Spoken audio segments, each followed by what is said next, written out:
Hello ladies and gentlemen, my name's Lucian Greymark and I'm here playing some Diablo 1. We're playing it with a mod because the original Diablo 1 is actually cancelled to play compared to most modern games. It's slow, it's clunky, and it's got a lot of bullshit going on with it. So we're using the Beelzebub single player beta, v1.05, sorry, 0.45, 1.045, there we go, English, crikey, it's difficult.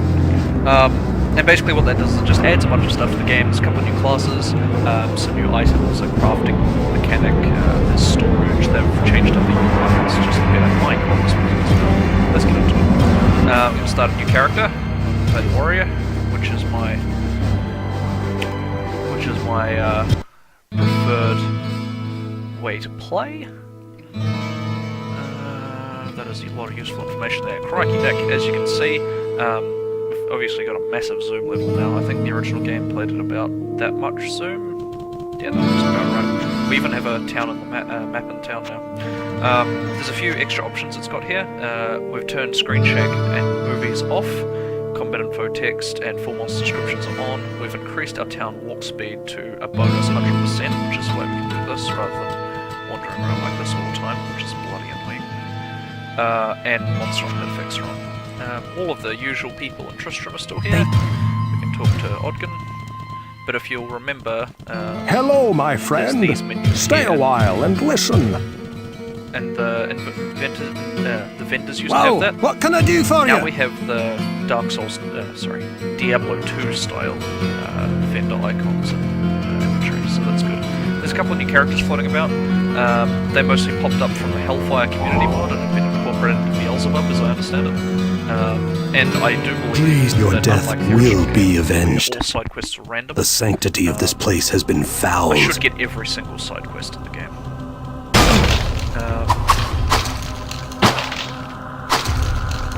At least at the start of Diablo, it's a pretty straightforward game, so I'm not really going to be discussing the mechanics much. But there are some things which you guys are going to want to know about. Such as me standing in this doorway here. Basically what this does is allows me to funnel all of the enemies in so they can only attack me one at a time, rather than being surrounded by them and stun-locked by their attacks. And I'm getting a really nice hit rate here. One-shot kills for everything, which is crazy. Now there we go. There's a Mr. Pete. That's Sash. Come on. Let me get it. Fuck it. As a general rule, you tend to swing faster than most of the enemies in the game, but obviously you can only attack one at a time. At least with this character, you can only attack one at a time. So we've got to do our very, very best to not get surrounded as often as possible. Or rather, get surrounded as infrequently as possible. Sure, that's it. And of course I just made myself so that was...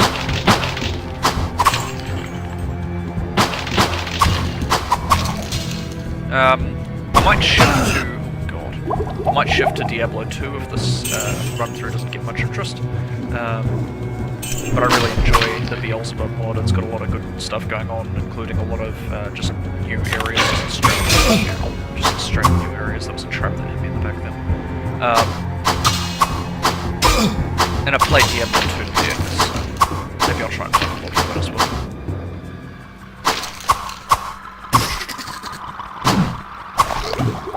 At some point you just have to sort of get on with killing them. They won't stay stuck in the doorway forever. Stay camped in the doorway forever. Okay, so see this hole in the wall here? That's telling me that this is a That's telling me that there's a trap in line with that hole, so a fireball or a lightning bolt or an arrow will shoot out of it when I open probably this chest. So what we'll do is we'll go over here. So we can, if we pay attention to what's around the wall, and where those trap marks are, we can prevent ourselves from getting caught by nasty circumstances. Alright, we're going to level up. I like to play kind of a sword mage in this game. A warrior mage, so I'll probably pick up a few points of magic. Speaking of which, what do I need to charge more? 25, lordy loo. Yeah, we'll start pumping points into that immediately. Now the different classes in this game are kind of interesting. You don't... Unlike Diablo 2, you don't have a crazy list of skills that you can upgrade every level and gain new abilities that way. However, if we look here, you do actually have some skills that you gain access to as you level up. They get progressively more useful as the levels go. However, the main change in classes in this game is partially a hidden one. The Barbarian class, for instance, has bonus attack speed for heavy weapons like axes and swords. But really what you're looking for is the stat changes. It's very similar to Dark Souls in that respect. You want to grab the character class that's going to give you the best stat line to do. The Barbarian has great melee attacks, but he can't ever have any magic at all. So obviously we don't want that. The Mage, of course, is very powerful magically, but caps out strength. I think it's awful. So I often pick the Warrior. He caps out at 80 magic, I believe. But using some use of items, we can extend that to about 120 without too much trouble. Ow. Every level we're going to get 5 skill points to level up with, or attribute points I should say. And we're going to focus mostly on magic till we get to about 40, getting different items as we need them, or stats for different items as we need them I should say. And then once we've gotten about 40 magic, depending on what spells are available to me, I'm going to swap to speaking mostly into vitality and strength with some dexterity, depending on how easy I find it for enemies. I might get lucky and get a weapon that's got a high hit chance. If I do that, I won't need any dexterity at all. Let's see how we go. Come on, there we go. So, what I was talking about there with hit chance is this 2 hit stat here is 60%. So that means I've got a slightly better than 50% chance to hit any enemy I hit, which is why I was so bemused earlier when I killed basically all of the skeletons in that room in one swing. So I can expect to hit a little more than half of the attacks that I swing. If we increase dexterity, we can increase that stat to about 90 with no real trouble. But it means that we'll have to delay the improvement of some of our other skills, so I'll consider what I want to do that. As you've probably seen from my Stone Half Let's Play, I think through these things. Where would I put this? Rare rags. That's gonna be cool. Alright, so let's ditch slightly short sword.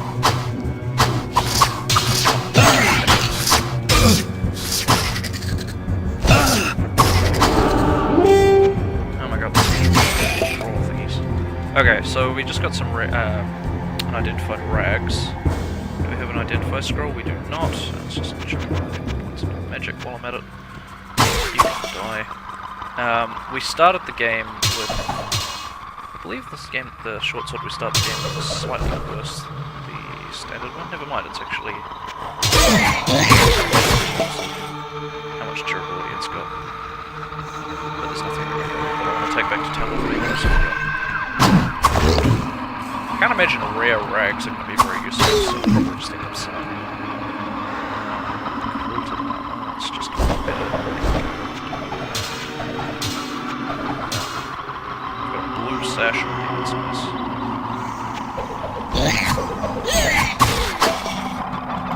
Okay, so we're only going to be picking up blue and yellow items, or, you know, uniques if we happen to find them. We're going to leave white items behind just because at this stage of the game they're not really worth all that much, and it actually, as a general rule, costs more to get town portal scrolls. Obviously I can just walk back to town, but later on it's going to cost more to actually get the town portal scrolls and walk up to town than it is, you know, actually going to earn me money. So hopefully I find a book of town portal soon, and then we can just take everything back up.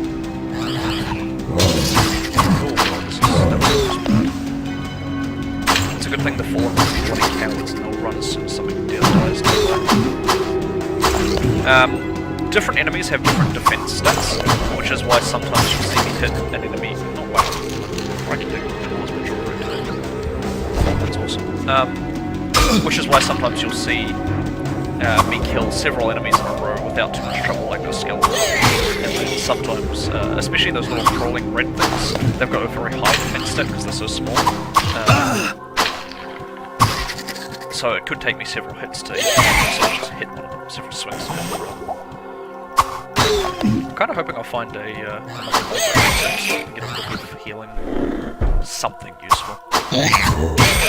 The dream, of course, is that we get a book of town portal first level, but I can't remember the last time that happened in one of these runs. I play this game reasonably frequently, so...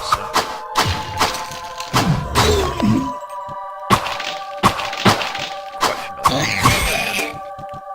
I'm just going to leave these guys behind, because if we look at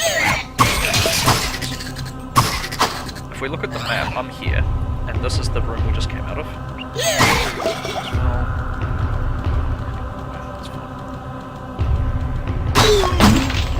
This is the room we came out of, and you can see this dotted area is wall that I can't pass through, and the open areas are walls I can, and it's like open floor. So we know that there's an exit there, and probably an exit there as well, so I'm going to try and explore this area before I go back down here. So I'll meet those enemies eventually, we don't need to clear them. Large axe, that's actually tempting to run immediately. Do I have the stats for it? I don't think I will. No, I need 37 strength, what have I got? 30, so that's 2 levels away. Yeah. Not worth it. At the moment I'm killing everything in 1 to 2 hits. I don't need to invest a bunch of points into getting a weapon that's going to swing slower and do an unnecessarily high amount of damage. I am probably going to run into Dark Pact. Alright. I am probably going to run into enemies soon that are champions, or the other word for this, champions and... So it's just like mini-boss monsters, basically, and they will have a much higher health pool that I can shoot through quite quickly with a bigger weapon, but obviously I'm not there yet, so I don't need to panic. If we do run into an enemy we can't kill efficiently, what I'll do is I will reset the game by saving and exiting and reloading, and I'll respawn all the enemies and farm some more XP.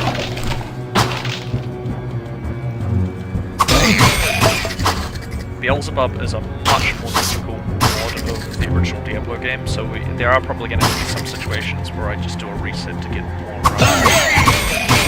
more XP. Oh lord, I forgot to start my turn.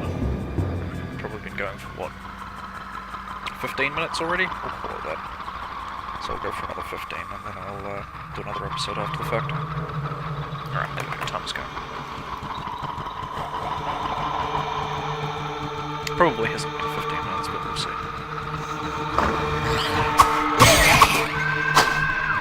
The other thing is, I might end up repeating the first 4 levels, the cathedral levels, a lot. I might repeat these first 4 cathedral levels a lot, because we've got a lot of these libraries which are guaranteed to drop. And for the kind of build I want to be running, I want to be farming spells as much as possible, because every level you put into spells reduces and I don't want to spam mana potions, I want to mostly be focused on health after I get my magic up. So having spells that are cheap is going to be essential to work. Of course, every level that I put into a spell not only reduces the mana cost, but increases the amount of magic I need to research the next one.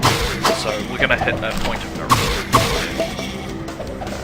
I have no room. Okay, we can probably do that immediately. So now we have a spell. And that's going to save us some. Some potions, because basically what that means now is that we can. We've actually cleared this entirely. What that means now is that we can use the spell to heal ourselves rather than having to waste reasonably valuable potions. Which probably will use this actually.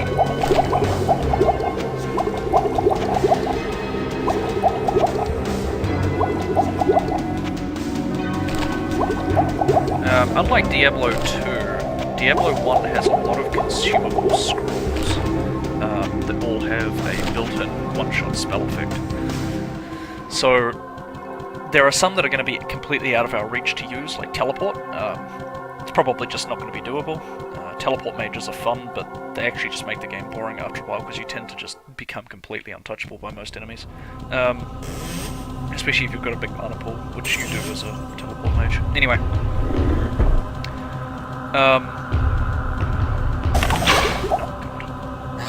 Unnecessary damage. Right, there are some that are going to be completely out of our reach. most part. Crikey dick. Okay, I already need a big weapon. I don't know how quickly that accelerates. No, look at that. We ask, and the game provides. However, we need more dexterity for that, but it's going to be a quicker grind up, I believe. I think it's only 1 point I need. Yeah, so we'll be able to use the scimitar more or less immediately. And it's just a quick attack speed. We don't actually gain more hit damage, but we can gain DPS. Scroll of Identify, nice. What did we want to... Probably that robe. Plus 5 to strength. Oh boy. Okay, that's actually put that axe within our reach, so we're gonna pick that up again. Next level up, we'll put 2 more points into strength. Now that this has given us plus 5, regenerates 2 life per 5 seconds. Wow, that's really good. So we're actually within 2 points of getting that now, so that's great. And we're thank you. We're actually reasonably close to level only, what, 30 XP off? A couple of kills. Maybe 3 kills.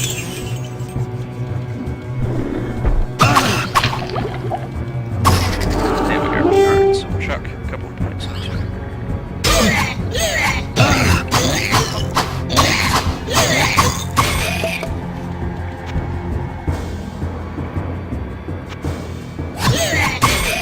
There we go, look at that. That's much better.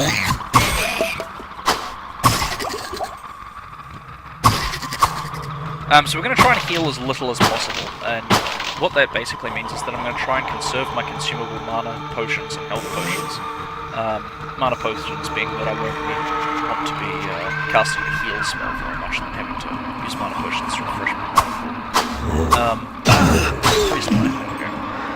We're going to try and heal manually as little as possible, and we're going to heal indirectly in a number of ways. The major one is that we're going to...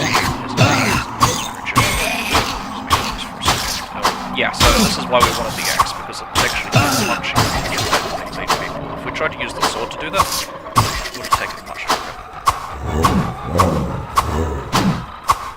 We need a chance to hit it when we use this weapon. So what I just did there was actually use the manual healing spell. And now that there's nothing trying to kill me, I'll explain what I was trying to say. There's never nothing trying to kill me. No way.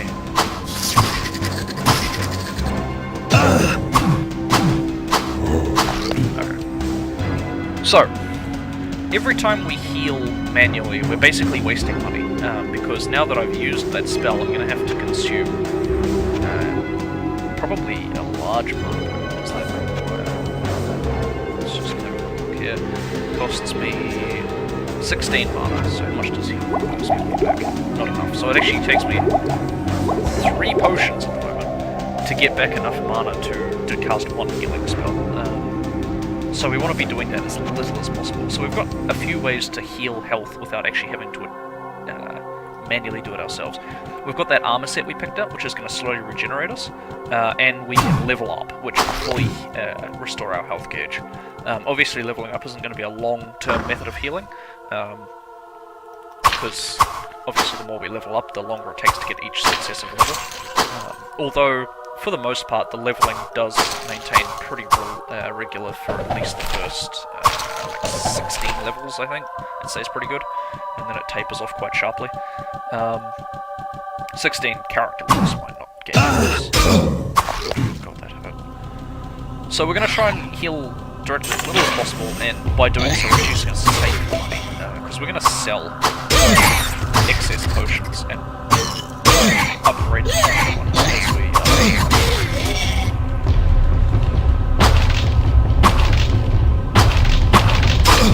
So what we're going to want to do is pick up the best armor we can find as early as possible to reduce the amount of damage that enemies are dealing. I'm probably going to want to switch back to a shield.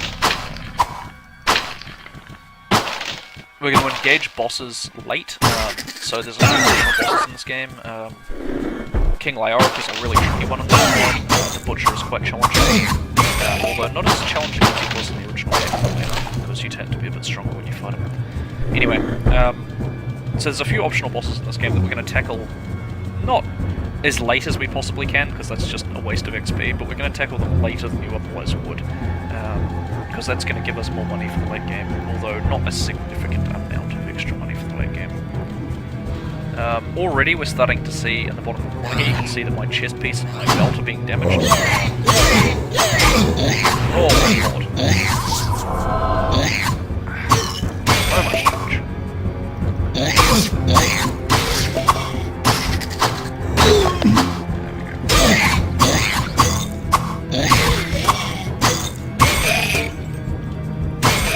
Go away.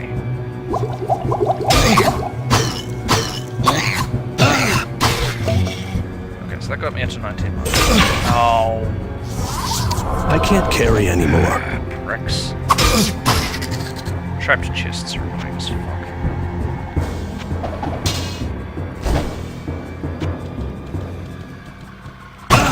I've completely lost my train of thought.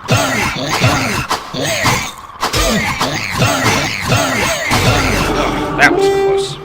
I nearly just died outright, but as you can see, the level up healed me fully.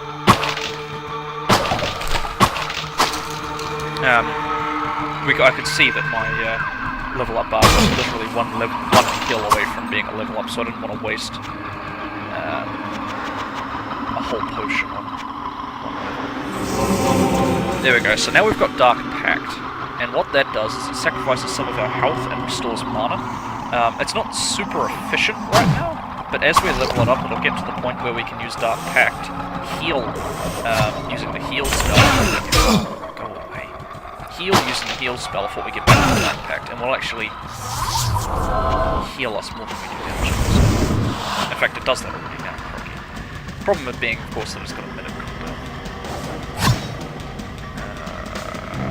And my armor is broken, so I'm actually going to have to go to town immediately. That's okay. We'll swap back to our other build for now. As if you remember, our armor was giving us the 5 strength needed to use that axe. So now that it's broken, I can't use it until I repair it. Internet, put 5 points into strength ASAP. So this is where the boring part of this game comes in, and why I might end up playing Diablo 2 frequently, or rather for this game. And at least until we find a Book of Town portal, we're going to have to be walking back up these levels, which is... just 7 gold, yeah, that's handy. Let's have a talk about the series while we're sort of wandering through the halls of stuff that apparently I just walked past like an idiot. Dark Souls... Oh god, I keep calling it Dark Souls, it's just on the tip of my tongue whenever I talk about video games.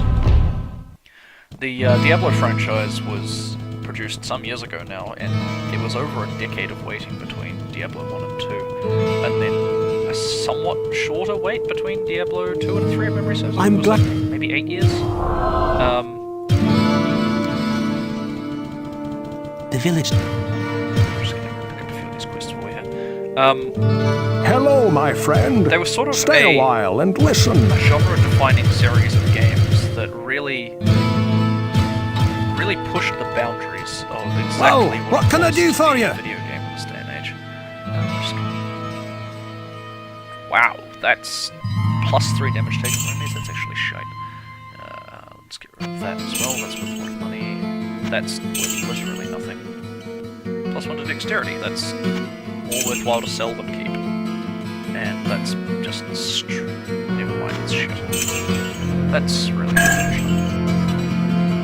Okay, cool, now we can start it again. Anyway, the game really defined what it was to be a RPG in the early stages of game development, because, let's be honest, when these games were produced, games had really only just gotten out of the age of being the likes of Pac-Man or Space Invaders. What ails you, my friend? Blizzard had launched several games beforehand, the likes of Warcraft. I think they even had a Prince of Persia style game that didn't really gain much What traction. ails you, my friend? Ultimately, though, Diablo and StarCraft were what really launched their star into the night sky, as it were. Once they had launched those games, they sort of boosted into an amazing juggernaut of... I sense a soul in search of answers. Let's just have a town portal book? You don't. Alright, take all my scrolls.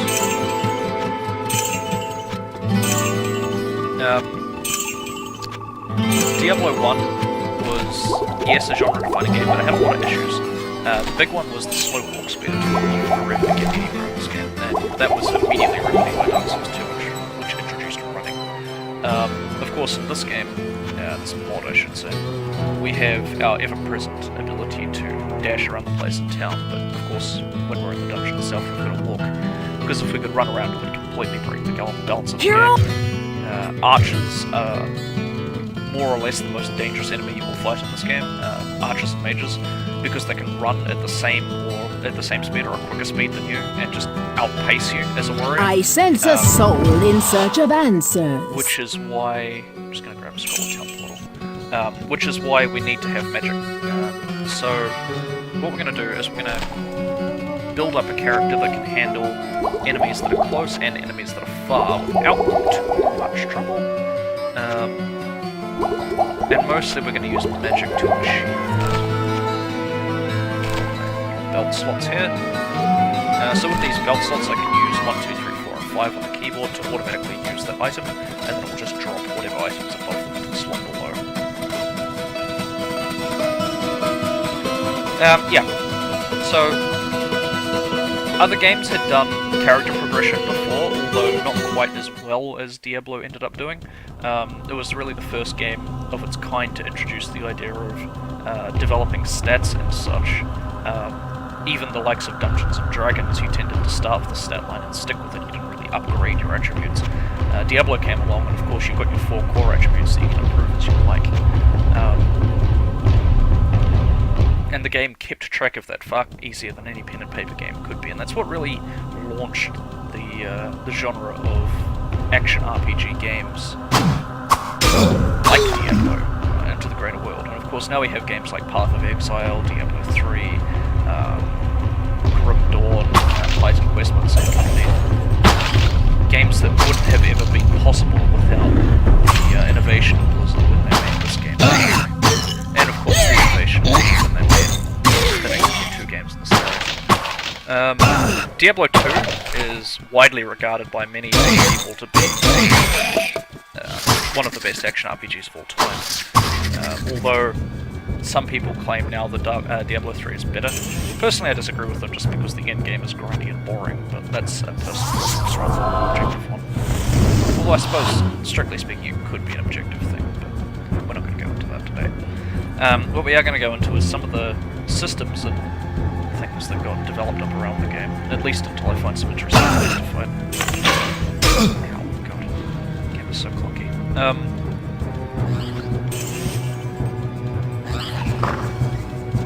We found a waypoint that was right next to where we were. Let's go. So we could just I can't get there from here.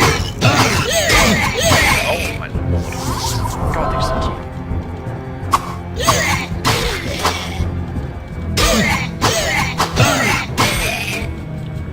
Ah.